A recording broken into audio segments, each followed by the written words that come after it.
We'll go ahead and get started by talking about intellectual property and research integrity. How do current university partnerships or research collaborations with Chinese institutions pose risks to U.S. intellectual property?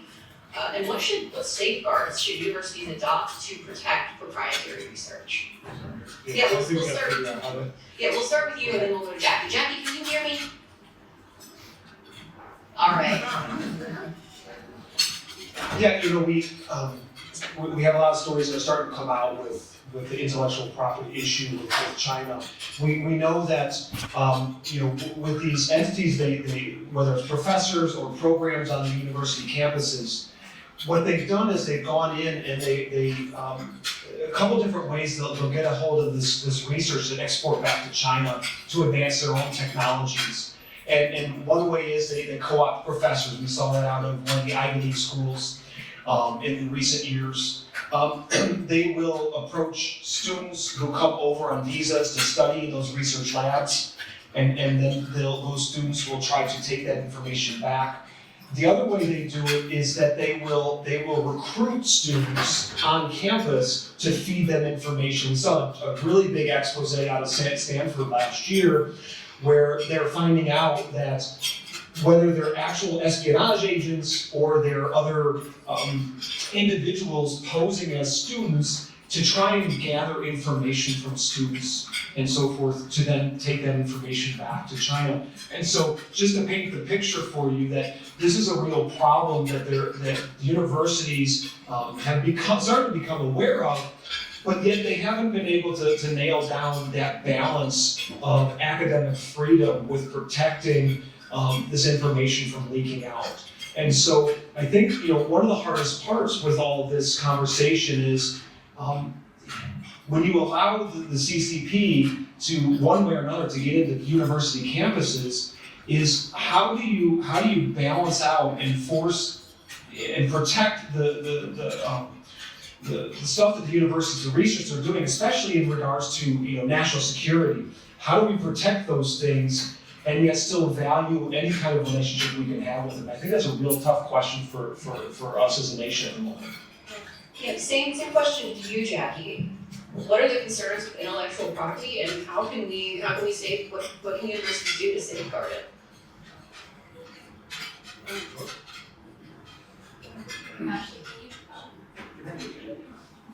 Sorry, Jackie, we can't hear you. Just a moment. In the meantime, I think what we'll do is, Rhyen, you and I will discuss another question while we wait for this to work, and we'll go back to Jackie. A lot of this blends anyway on what we realize that stuff. Sure. So, next, I think this is very related to intellectual property, is the national security issues. How should universities balance open academic collaboration with the need to prevent foreign governments from exploiting campus research for national security objectives? And are there any particular areas that you're most concerned about? Yeah, the collaboration problem, it's really a problem. So what China has done is first they started with what they call Confucius Institutes, which was kind of a soft power play, the Belt and Road Initiative.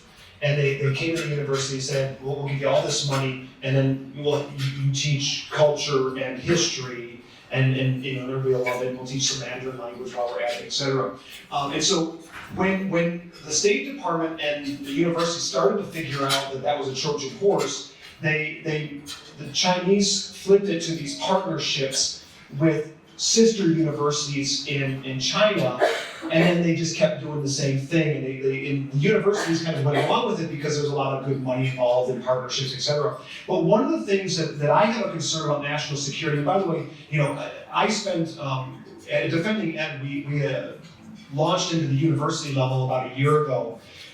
Before that, we were mostly K-12, and I want to bring in some K-12 stuff with this because there's a relationship there as well. The universities and then the K-12 space kind of interact a lot, especially with the Confucius Institutes. And so one of the concerns here is Yale, and I'll bring this up as an example. Yale University's Center for Emotional Intelligence has a sister campus under Yale in Beijing, China. Here's why this is an issue for national security, because Vladimir Putin said years ago that the next world war would be mostly fought with ones and zeros. Okay, we've seen that already with TikTok, how the algorithm here in the States is entirely different than the algorithm that they use in China or they allow the children to have access to. Why? We've seen that it creates a social contagion, that algorithm. Okay, so how is that related to Yale's Center for Emotional Intelligence? Because Yale Center for Emotional Intelligence has a program called RULER, R-U-L-E-R.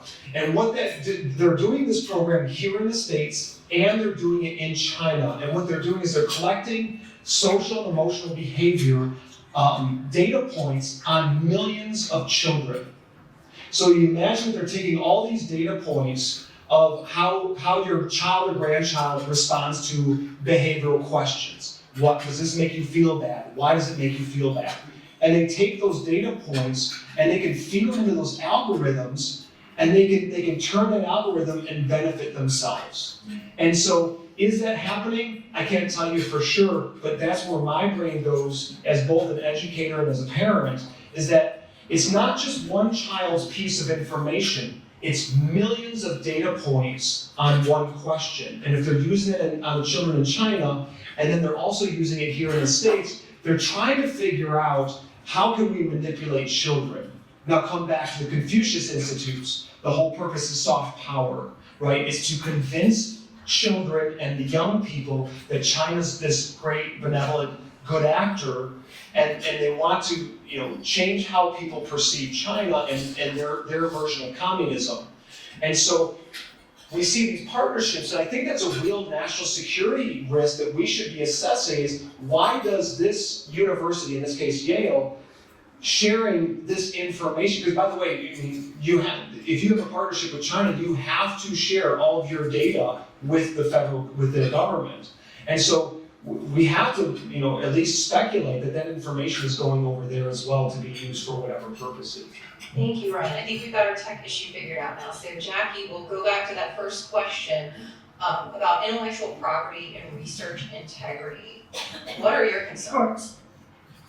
Thank you very much for joining. I'm sorry I'm not there in person. Thank you to the IT people who made it possible for me to be heard, and it's great to work with you, Jenna. Thanks to Thor for the work with the Vandenberg Coalition, and Ryan, also great to speak with you. I have spent my career researching China's military buildup and the history of the Chinese Communist Party, and more recently I've been testifying in the States, as Thor mentioned, with State Armor, which is actually based in Texas. I'm in DC right now, and it's also great to work with Vandenberg on this state project. I think the first issue for us to take on board is, whereas in the United States and in North Carolina, we see the independence of our universities as a strength. Even universities that are funded by the state or the federal government are really bastions of free inquiry. They govern themselves. They're totally separate from the federal government or the state government. They're private sector entities, and we think that's most conducive to free inquiry and innovation, dynamism. But in the Chinese Communist Party setting, right from the beginning of the People's Republic of China, when the Chinese Communist Party, the CCP, won the Civil War in 1949, they set out to exert control over China's universities. It was literally one of their first moves. Chairman Mao, he said in 1946, after we detonated nuclear weapons, that nuclear weapons were a paper tiger. But what he actually did in 1949 was give scarce currency, $50,000, to a Chinese scientist who had worked overseas in Europe, and tell him to go out back to the lab he had worked at in Europe and collect research materials that would be useful for China's nuclear program. And inside the country, he hosted a December 1949 first National Education Work Conference where the Chinese Communist Party said that they were going to take over all of China's universities. So as Ryan says, in China, if you belong to a university, you are obligated to turn over your information, intellectual property, know-how, technology to the Chinese government, to the intelligence services, and this was actually formalized or kind of reiterated in 2017 when China passed a national intelligence law saying any Chinese entity anywhere in the world, so inside China or outside China, whether you're a company or an individual, a scholar, you have to respond to a request for information from the Chinese intelligence services, and you have to deny that the request was made and that you complied with it. So there's a kind of fundamental incompatibility between our free research environments and education system and the Chinese Communist Party's penchant for control and formal control over its universities. And just to kind of speak to the national security threats that this raises, the select committee, the bipartisan select committee of the House of Representatives in DC, which has also worked with Representative Virginia Fox on the Education Committee, has done some pioneering research. And they've looked at American universities' handling of grant money from the federal government, from the Pentagon and from the Department of Energy. And just to get to the North Carolina results, to bring this home for you guys, they looked at publications that were funded by the federal government from June or July 2023 to June or July 2025. So these are scholarly research publications. They're on dual-use topics, meaning topics that are civilian or commercial, but also have military applications, and that's why they're getting funded by the Pentagon, the Department of War, and also by the Department of Energy. So they're on topics related to nuclear weapons, hypersonics, quantum, stealth materials, electronic warfare, all of these kinds of subjects. And in the case of North Carolina, they found over 250, or roughly 250 articles that were co-authored by researchers at North Carolina schools, from UNC to NC State to Duke. They were co-authored between scholars at those schools and authors in China. And actually, roughly half the cases, the Chinese co-authors were actually based at military labs. So they were directly working for the Chinese military, and even in the cases where they weren't, because of that 2017 law and the way that the Chinese Communist Party system works, any civilian scholar is going to be obligated in China to turn over know-how or intellectual property to the intelligence services. So that was actually over $6 billion worth of grants that, by going to schools that share the proceeds from the grants and the research with China, can be thought of as going to help advance China's military and intelligence state. So that's a huge issue for North Carolina and for the country. And I think we need to start taking this on board more, because it's a national security issue, and as I think we will discuss, there are also fundamental human rights issues, freedom of inquiry and expression compromises that we make when we partner with Chinese Communist Party-linked entities. Thank you, Jackie. That's actually a great segue to my next question, because I'm interested in grants in general, and not only grants from the Pentagon to possibly to Chinese scholars, but grants from China to U.S. institutions. And so my question is, what role should state governments play in setting standards or reporting requirements for foreign grants, gifts, or partnerships involving Chinese entities? Yeah, Rhyen first. I think right now there's a good model policy that's coming out of Texas, and it escapes me who's putting it forward, but basically the model policy is that no academic institution, K-12 or higher, can take foreign dollars. And I know Governor Abbott has already put into place that for their school choice program in Texas, that any entity that receives money coming in through that school choice cannot be involved in foreign adversaries and foreign entities. And so there's that on the policy side, but I think here in North Carolina, in 23, I think it was, I did research on a report for Defending Ed on the K-12 level of Confucius Institutes, which are called Confucius classrooms. And one of the things, so this comes back to the national security part as well, and policy and the funding, is that here in North Carolina, through a nonprofit called I forget the name of the nonprofit, so forgive me there, but they were facilitating the money flow from China to the K-12 school districts here in North Carolina. And to give you an example, Fayetteville County School Districts, where Fort Bragg is, was one of those districts that was getting this money, but it's not just money, it's also they were sending in Chinese nationals who are vetted by the CCP to teach these courses to these students in these schools. Now, as somebody from the inside of a school system, you're also giving, and this was in contracts by the way, you're giving these citizens from China access to the student school mainframe, where all their data, their information system, where they store all the data, and I'm pretty sure that they earmark students whose parents are military. Because if I'm not mistaken, Fayetteville tracks those kids and has special services for them as well. And so theoretically what you're doing, and I'm not indicting that these citizens from China are agents of the state and spying on them, but every one of them could potentially be a spy for China. And so you're giving them access to this mainframe. And so that's one of the national securities that we don't think about, is that we're putting at risk the children of military officers and their information, their health records, etc., to become potential targets for bad actors from states like China. Jackie, what do you think of the state role in this? Yeah, let me piggyback on that. Just in terms of the fund flows, the Department of Education now has a website on foreign gifts to universities, which universities are supposed to report according to Section 117 of the Higher Education Act.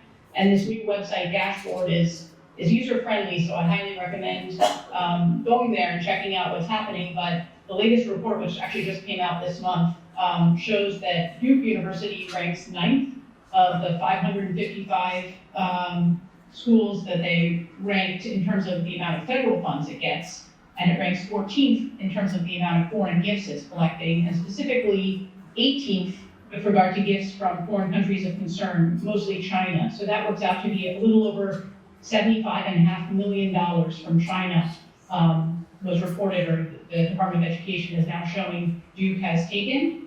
Duke also has a campus with Wuhan University. It's called Duke Kunshan. So just the way Ryan was talking about this Yale collaboration, this Duke Joint Institute is a major problem from an intellectual property perspective, or research perspective, national security, because Wuhan University, the partner in China, is actually administered by China's State Administration for Science, Technology, and National Defense. In other words, it's a university that the Chinese authorities see as doing military civil fusion work. That's their term for getting access to military advances through civilian or commercial activities.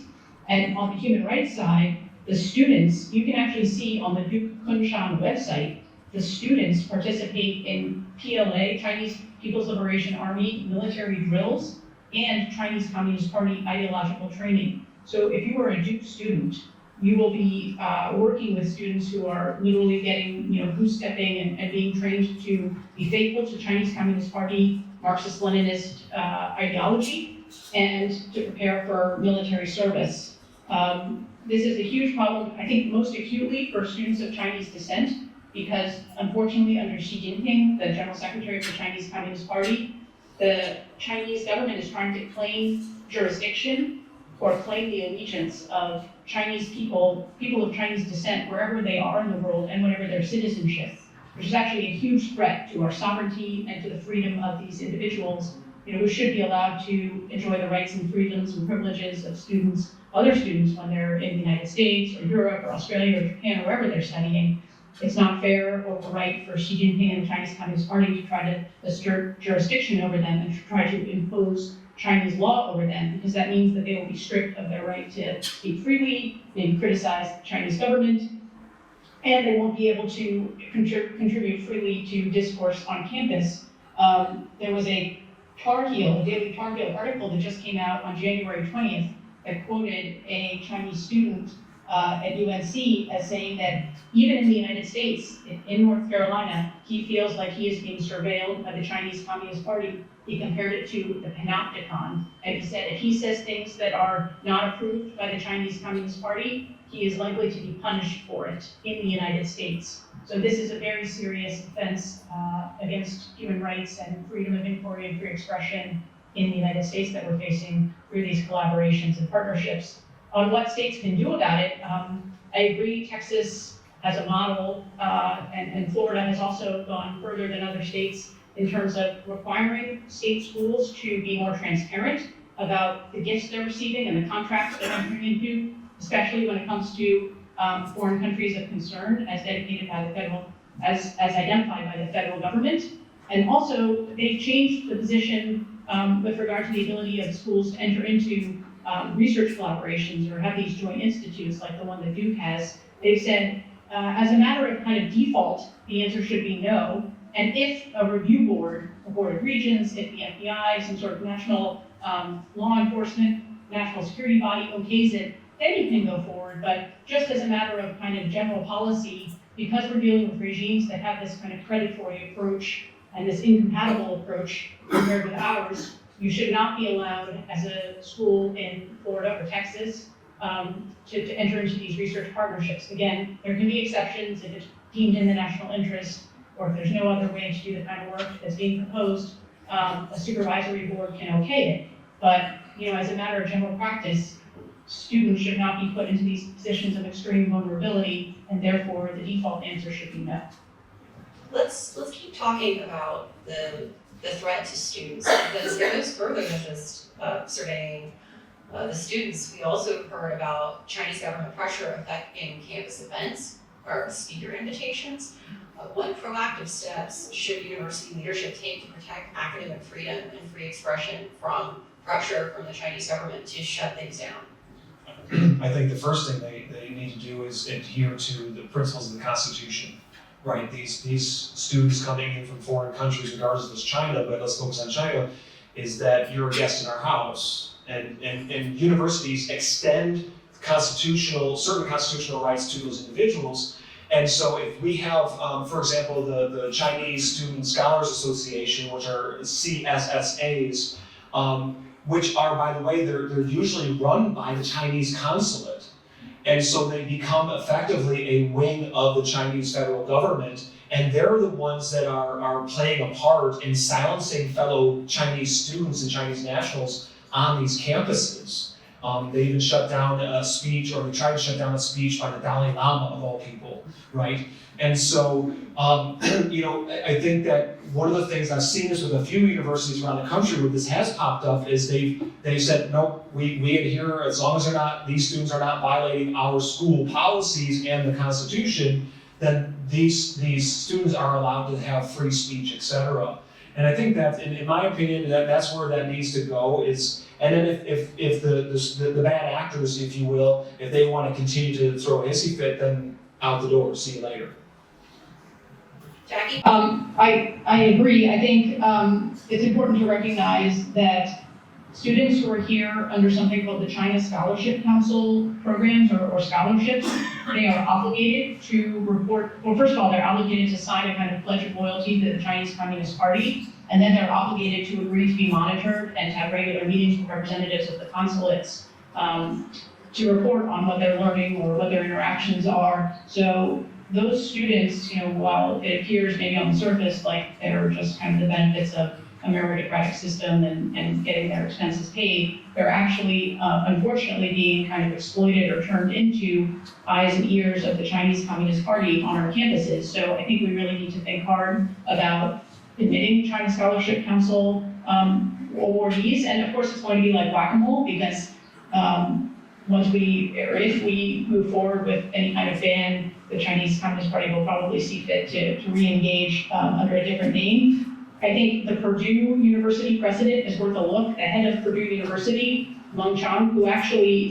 was born in the mainland, born in China, he recently promulgated a policy across the university saying we will not take any more graduate students from the People's Republic of China. And that may be a kind of an extreme measure, but I think it's at least worth considering, because the Federal Bureau of Investigation, our FBI, cannot protect the families of Chinese students back in China. So if we're going to take these students and they're going to be going into graduate programs doing research that is dual use or of interest to the Chinese Communist Party because of the technology that they're getting access to, they are going to be in the crosshairs. The Chinese Communist Party, in addition to the CSSAs, which by the way exist on the campus of NC State, UNC Chapel Hill, East Carolina University, Duke, UNC Charlotte. They all have these outposts of the Chinese Communist Party and its intelligence services on their campus masquerading as student organizations. And this is according to a State Department document from 2020 that talked about the risks of the CCP on campus and talked about the CSSAs. And there are also other congressional studies that explain this. We have a situation where students are in the crosshairs, and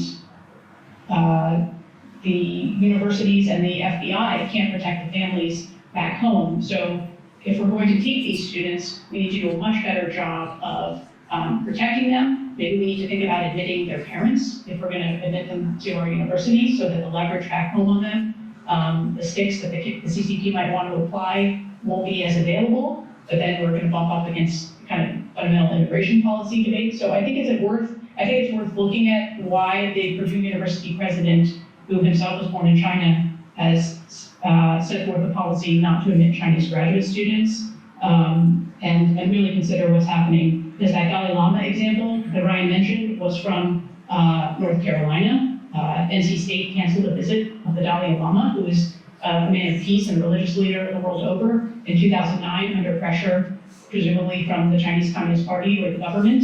And NC State is another one of your fine institutions, an amazing gem of North Carolina that has been singled out in a report this month by former intelligence officers of the United States. NC State has researchers have written 29 articles with co-authors who work for Chinese defense labs, literally military labs in China.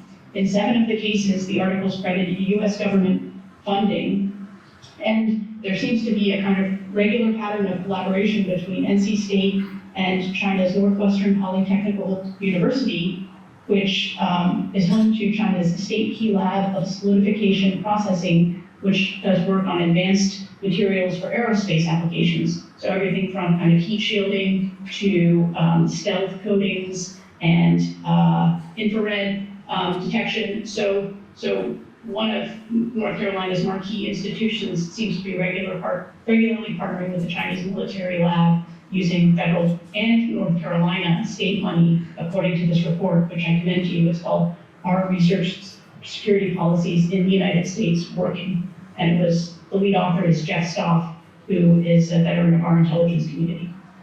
Thank you, Jackie. So you mentioned immigration policy, so let's touch on that briefly.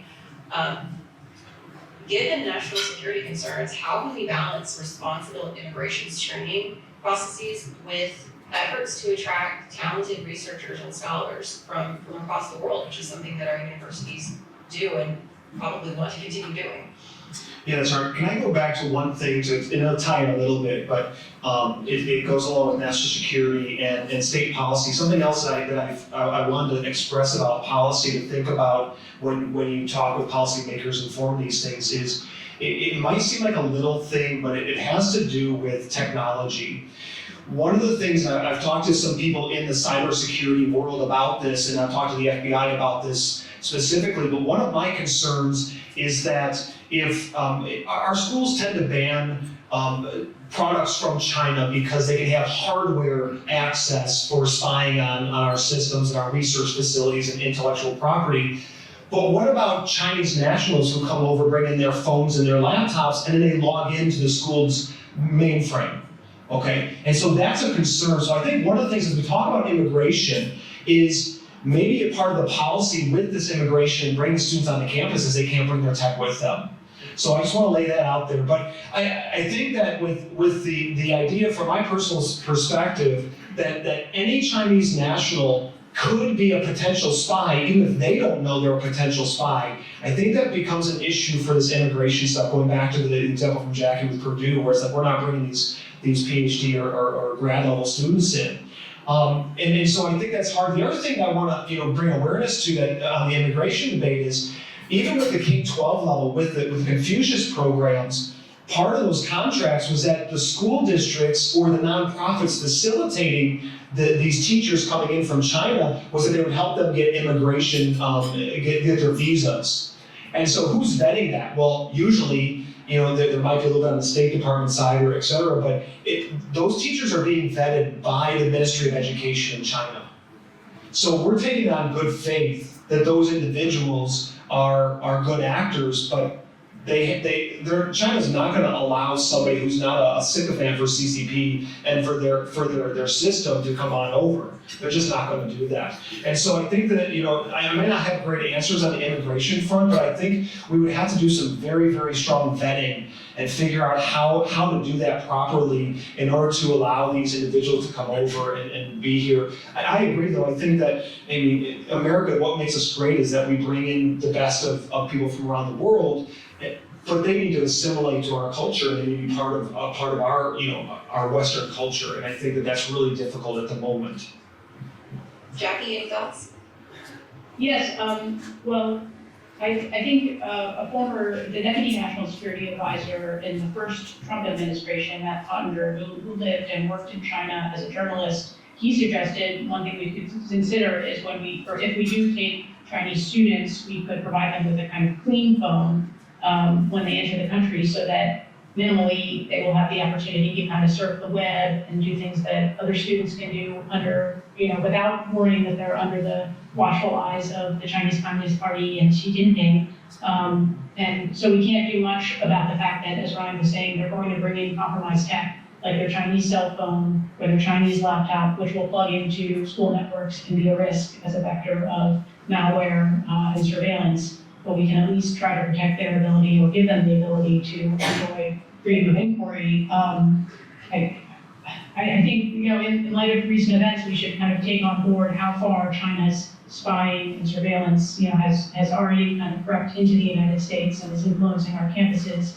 We just had the amazing Olympic victory of Alyssa Liu, the figure skater from California, who's half Chinese, and her father was a Tiananmen Square veteran or dissident who came to the United States, and she obviously is a great champion, but because of their outspokenness on human rights issues, the Chinese Communist Party has threatened them in the United States, and she's far from alone. Unfortunately, another amazing young woman and role model, Anna Kwok, who is an advocate. She's been an advocate for freedom in Hong Kong. She's originally from Hong Kong and she's now in the United States, but just today her father was sentenced to prison in Hong Kong merely for trying to close her Hong Kong bank account because she's a refugee now because of her advocacy work. So people in the United States, brave young women, are getting targeted by the long arm of Xi Jinping's authoritarian rule. And even that article in the Daily Tar Heel from January 20th that I quoted, the Chinese student in that article was saying that he takes the grave risk by putting up posters on campus in the United States that are protesting Xi Jinping. So it's hard to kind of get our arms around. It's not like a quantitative issue like the amount of funds that are being shared with Chinese military researchers. It's hard to sort of quantify the impact of the chilling effect on our discourse and our speech and our inquiry when students don't feel free to speak out about what's happening in China or to express their opposition to the Chinese regime on our campuses. But over time, you can imagine this has a very negative effect on our understanding of the Chinese Communist Party regime when their representatives here don't feel free to just tell people what's really going on in China. So again, I think we need to think very hard about whether we admit students, at least graduate students from the PRC, and under what conditions. And the last thing I'll say is, in some of these model laws from Florida and Texas, what you're seeing is imposing on state universities much more stringent screening requirements. So this goes for admitting students and also for hiring researchers and professors. So deep background checks should be the norm to make sure that you're not hiring people who are directly connected to Chinese intelligence or the Chinese military, because in many cases we've seen people who are PLA, literally Chinese military officers, coming to the US to work in dual-use labs and trying to kind of obscure their background. But there are commercial intelligence firms that you can partner with now. There's open source research that can be done to figure out, people that come from military universities and to double check their backgrounds. And that seems like the minimum we can do, especially if we're going to be bringing these people to work with young people on our campuses. Thanks. Thank you, Jackie, and thank you, Ryan. We'll go ahead and open up for Q&A now. So if you put your hand up, I'll come around with the microphone so that Jackie and Ryan can both hear you. All right, Jeff, I saw you first, way in the back.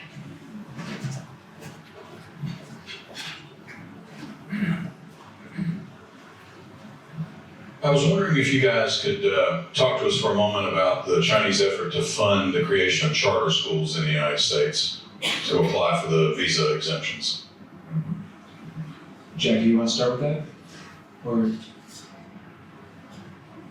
Sure, I think the issue is, I think Ryan already mentioned, in many of the cases where it looks like we're on the receiving end of, largesse or something, where we're going to get a great deal on Chinese language instruction, if it's coming from the PRC, and we don't have access to the contracts, there's not transparency, we're likely getting a little bit snookered insofar as The people who will be doing the instruction will be picked, they will be vetted by effectively, Chinese Communist Party and propaganda authorities. And so they will be here to teach a certain view of China and not to expose students to contrary views or evidence. For instance, the genocide that's happening in Western China will certainly not be in the curriculum or mentioned, and neither will the Tiananmen Square massacre. And if people are using kind of our public funds to start these schools that are representing Chinese Communist Party propaganda, then that's kind of a double offense, because it's,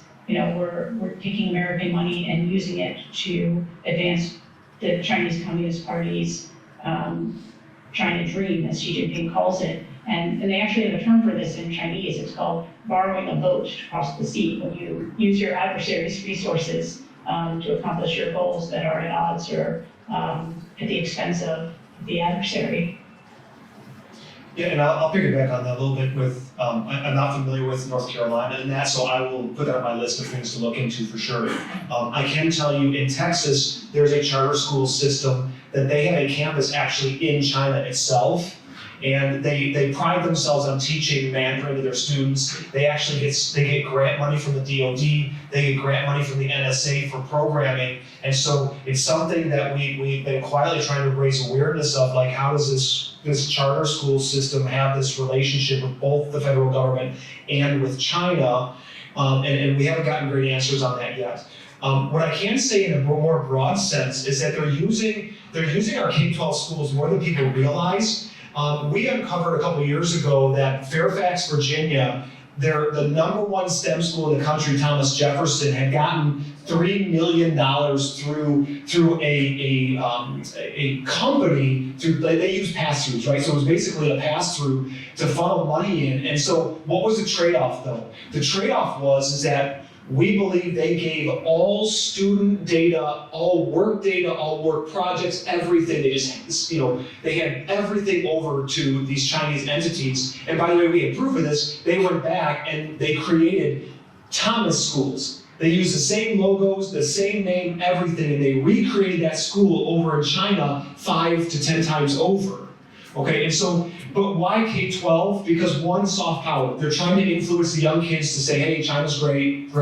But also, in the relationship to schools like Thomas Jefferson and your North Carolina School of Science and Math, as I say that right, NCSSM, they are also involved in this. And also, Western Kentucky University housed Kentucky's number one STEM school. They also were involved, because that's where our Confucius Institute was. And then, oh, by the way, Illinois' top STEM school, Illinois Math and Science Academy, is now working with those Thomas schools. And by the way, the president of IMSA was also the principal at Thomas Jefferson when they were getting money from China. And they're doing that so they can start to catalog who are the future STEM kids that they want to look into in the future. And they're starting to profile those. So I think with the charter school thing, to finish that up, is that's my guess, is that they're trying to get in bed to make two things. One, kids like China, China's cool, and also start to identify the future kids they want to keep an eye on. I think I saw Just one more quote on that, because I should have mentioned it. Xi Jinping has an official 50,000 in 5 years program where he's trying to lure, or he's telling the Ministry of Education to have 50,000 young visitors, so students in K through 12 from the United States visit China. And as of 2024, they were already saying that they had 40,000 people to visit it, and the program only started in 2023, I believe, after. So part of this is a post-COVID reversal of the fact that because of COVID and the zero COVID policies, fewer and fewer Americans were going to China. But as Ryan is saying, this is also about shaping young hearts and minds and identifying talent and frankly, starting the recruiting process. They want to know who our best and brightest are so that they can try to start targeting them for cultivation, for intelligence purposes. And I wrote about the work of this program in Montgomery County, Maryland, which is another excellent school district right outside Maryland, like Fairfax, where Thomas Jefferson is. Montgomery County has some of Maryland's best schools. Thomas Jefferson is in Virginia. And this program has already gotten the attention of the bipartisan House Select Committee on the competition with the CCP. They wrote a letter to the school administrators in Montgomery County saying we shouldn't be accepting trips to China and partnerships under this program because it's connected to Chinese intelligence and the United Front apparatus, which is China's, the CCP's party-based apparatus for cultivating people for uses for the intelligence, for collection of intelligence and for cultivation of relationships that could be useful politically down the road. It's something that's a little tricky for us to understand as Americans because we don't quite have an analog, but the United Front apparatus of the Chinese Communist Party is behind this student outreach and 50,000 in 5 years program, and it's happening in Montgomery County, Maryland, which is where a lot of senators and congressmen and U.S. government people, military people live. There are a lot of federal facilities in Maryland, and the Congressional Select Committee wrote a letter to try to stop this, and to no avail. The partnership started last year with trips back and forth, Chinese students and American students from Montgomery County to China and the reverse, and they're proceeding this year. And the article that I just wrote about it actually points out that a Chinese couple that is based in China and in Washington, D.C., and is involved with the program and hosting students has longstanding ties to the Chinese military and intelligence services. So I'm sure that the students and their parents have no idea when they're sending their kids to participate in this program that they're going to be wined and dined by the Chinese military and intelligence services. And that seems like, a potential violation of secondary schools' duty of care, because you're literally putting your kids in the crosshairs of an authoritarian intelligence state. In fact, the San Francisco Unified School District just approved a trip for 50 students to China, so it's ongoing. Did I see a hand around here? Did you have your hand up? Well, I really don't know the topic, but listening to what I've heard this morning, it appears that this is a total one-way street because of our freedoms in our country. That we are not very, I don't know whether we vet properly, or even if we do vet, we don't follow up. There's no monitoring of what's going on. And you look at nonprofits and they'll tell you that. We don't have the manpower or we don't have the will to do that. Because like you said, we take most things in good faith. Well, evidently we're dealing with a player that is not acting in good faith. It appeared to me that these Chinese that come to school here, and the schools relish them because they're full-pay students. So there's a lot of money involved. Now, I'm sure they're bright, but how many U.S. students reciprocate and study in their research universities? I don't know what the answer is, but I would doubt it's not many. The other thing is, if you're going to let a Chinese student come to school, regardless of what their motivation is, that has grown up in China and they want to become educated in the United States for whatever reason, why not require that they take at least a semester or more in their curriculum that deals with the United States civics, our Constitution, our freedoms, Bill of Rights, things of that nature. Might have been the first time they've ever heard that. I don't know. But that's a requirement that they attend. At least it gives them a perspective between what they know and what we know, because they're yards apart. And I don't think we teach the civics to our own children adequately, but we ought to. I mean, we ought to do that. And the chasm is getting broader, in my opinion. I don't know if that's a question. No, Jackie, you want to chime in on that?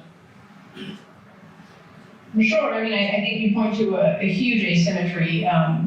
They send over 100,000 students to the United States, I think, each year, and we send many, many fewer there. And I think now we're kind of on the receiving end of a propaganda campaign to make us think that they're so far ahead in certain fields, or they're ahead now, and so we gain by continuing to be open and having these academic exchanges. But I think the evidence goes the other way.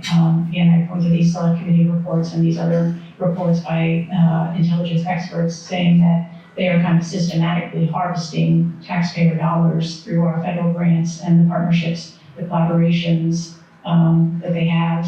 I think as part of the kind of civics training, I know one consideration was maybe we should only take Chinese students if they're going to be in humanities fields, as opposed to these kind of harder STEM fields where there are clearly going to be applications to the military and intelligence services.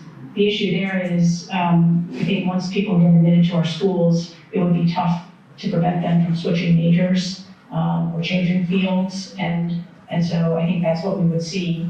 On the money side, you're right that it's attractive to schools to have fully funded undergrads, especially, I guess, state universities, where they get out-of-state tuition. But actually at the graduate level, some other research by the House Select Committee shows that, again, often it's US government money or scholarships that graduate students get for their education. So it's not even clear that the universities are benefiting or the United States is benefiting from Chinese money in these situations where we're taking the graduate students, because again, so often graduate work is funded by scholarship and or by a commitment that the students do research assistant kind of jobs. And that's another issue where some research suggests that when we have increasing numbers of Chinese Scholarship Council and Chinese Talent Program, that's another program that they initiated formally in 2008 to try to get their best and brightest to study overseas, but then bring back the fruits of their research to the PRC. We have people who've benefited from that program and been sent out under that program and under the China Scholarships Program, Council Program, teaching at our North Carolina schools and researching as postdocs in our labs. And those people also have a record of working their graduate students extremely hard to the point where they're out of sync or they're violating kind of American norms on labor standards. But in the People's Republic of China, it's a rule of bylaw or rule of men system, not a rule of law system. So researchers don't enjoy certain protections the way even graduate students who may be unionized would enjoy in the United States. So we're seeing abuse of Chinese students in the United States, Chinese graduates, Chinese researchers. And that's another way in which kind of insidiously the Chinese Communist Party is extending its system onto our campuses, and that should be totally unacceptable. We need to defend our sovereignty. If I can jump onto the financial side of it real quick, because you brought up the tuition. When I worked at a Catholic high school in Illinois back in 2015-ish, we had Chinese exchange students that would come in through a program that was run out of Cambridge, Massachusetts. And these students would come in, and what I learned was that our administrators, because in that area the Catholic schools were dying out a little bit, people were not sending their kids as much to Catholic schools, so they needed student body. And so one of the ways to supplement student body was to go to China and bring students over for a year or 2 years and charge them not just full tuition, but 1/2 tuition. So they were getting 150% of tuition that the other kids were paying. And so we filled the money, filled the seats, etc. But one of the things I witnessed personally, and this comes back to the soft power part, a little bit to the intimidation. I had 2 different types of students from China in my classroom. I had students from Hong Kong and I had students from the mainland. And they would get into fights. And what I noticed, and now with my work and the things that Jackie said to reinforce this, is that the students from mainland, part of their job was to be pro-CCP and pro-PRC, even in a Catholic school, and that's what they would fight with the kids from Hong Kong about, was this. And so I actually seen that dynamic in person.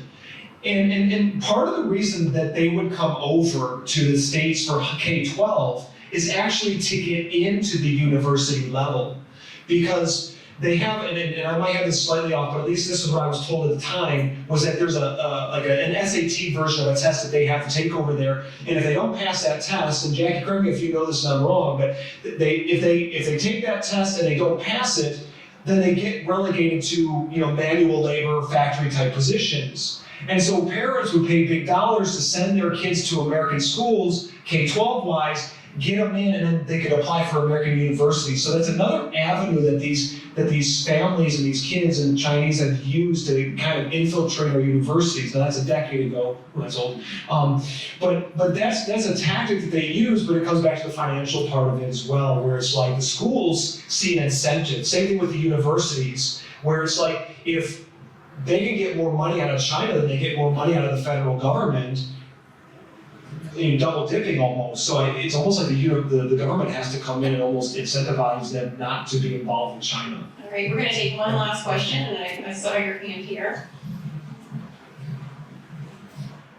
Thank you. I was going to ask too. You guys impressed me as being very knowledgeable in the areas you're talking about. So maybe a misunderstanding on my part, but I'm getting sort of an inconsistent that everybody who gets our information, research, and otherwise has to be prepared to turn it over to the Chinese intelligence agency and lie and say they didn't do it. So what is it that there's in it for us to have any of these people here under any circumstances? Because on the one hand, I think Ms. Deal said that the policy at Purdue of banning all graduate students from China was maybe a little extreme. Why is that extreme? Why shouldn't we ban them all if, in fact, they are puppets when the Chinese Communist Party requires them to be, and if they got control over their families back at home? Are there constitutional restrictions on the state's ability to prohibit as much as we can this sort of thing, subject to the practical problems of the universities not wanting to give up money, the K-12 not wanting to give up money, etc.? I think it's a great question. Jackie, you want to lead on that? I'll follow you. Nothing's right into the question. So I think the issue is, I think there's a lot of logic and merit in what you say. It's just that it runs against our impulse to try to kind of take or lure the best and brightest from the PRC. And I think our assumption, maybe from the Cold War, was that if we get access, or from World War II, frankly, if we get access to the most talented scientists and thinkers, scholars, even if they're from behind the Iron Curtain or something, or even if they were formerly working for the bad guys, we can cultivate them here and have them contribute to our success, and they will contribute to our labs and our innovation. I think that is outdated, unfortunately, because in 2026, we live in a world where ones and zeros can pass very easily. People can travel back and forth, and we've seen many cases where, there's this famously, there was a Harvard professor who was in the chemistry department at Harvard, but also a talent program in China, and he set up a program there, and every time he went, he would get tens of thousands of dollars, and I think eventually he went to jail in part because he didn't report the income, he wasn't paying taxes on it, and then he got out of prison and he actually moved to China. But in any case, the issue is we have these notions about, brain draining our adversaries or exposing their best and brightest to our system, and we think that will help us prevail, but we misunderstand or underestimate all of the systems that the CCP has put into place to kind of ensure that doesn't happen, that they get to have their cake and eat it too, that they get to send people to our best labs and our best schools, and then also not lose them to us or have them stay here. They have their hooks into them so that they come back. And so, yes, I think, we really have to think hard about whether we take these people or work with them anymore under the circumstances. And it's just difficult because it runs against our fundamental notions of fairness too. And the Chinese Communist Party is waging a campaign to make us think that any effort to protect ourselves against this is quote unquote racist or makes us guilty of quote unquote anti-Asian hate. And I think we have to resist that campaign and realize that the greatest victims of the Chinese Communist Party are the Chinese people and other Asians, who they've targeted. And we need to protect ourselves, and we need to protect them. And it doesn't protect them to take them here, admit them to our schools, and then have them be, again, kind of in the crosshairs of this pressure campaign. It's not that every student who comes here is, already a spy. It's just that once they're here, the Chinese Communist Party, well, if they are here as a China Scholarship Council student, they've signed something saying they're going to report back. And once they're here, unfortunately, the CCP has this apparatus to monitor them and identify if and when they get into an interesting school or lab or if they're working with a professor who the Chinese Communist Party judges to have interest in intellectual property. And then again, the issue is we don't have the ability to help them resist any kind of untoward pressure. So I do think, there's a lot of logic and merit in what you're saying, and we have to really think hard about continuing to do business as usual. Yeah, and I will say that I think, if I didn't say this, we my brains, whatever, but I think this is hard. It's really hard to balance out with being an American and in our Constitution. It's really hard balancing out what we value as a culture with actual real legit foreign enemies. That goes back to what you're saying, and I think that it's a really hard conversation that I don't even know if we can have it at the national level right now. I think we're so polarized. I think it's gonna have to come all the way circle back to the state level, and I think states are gonna have to make those decisions about how they want to proceed. I think that's really gonna be where this takes place, and I just think, as Jackie said, they've weaponized the idea of critical race theory. It's such a great weapon for these bad actors, because it's very effective. It's been very effective on the whole in the United States, but it's been very effective as a way to bully people that are on the left, especially because it plays to their moral foundations, right? That if you just start screaming that they're racist, they're going to back off. And the Chinese know this. This is why they really like that tool that they have. And we've seen this in documentation about like the CSSAs and students using that to get people to back off. So I can't give you a great answer. I can give you my personal answer, which I'm more with your side. Like, why are we letting these people in at the moment? Maybe that changes down the road, but I think the solution at the moment is going to be definitely far better, easier to get across the state level than the federal level. Please help me thank Rhyen and Jackie for their excellent.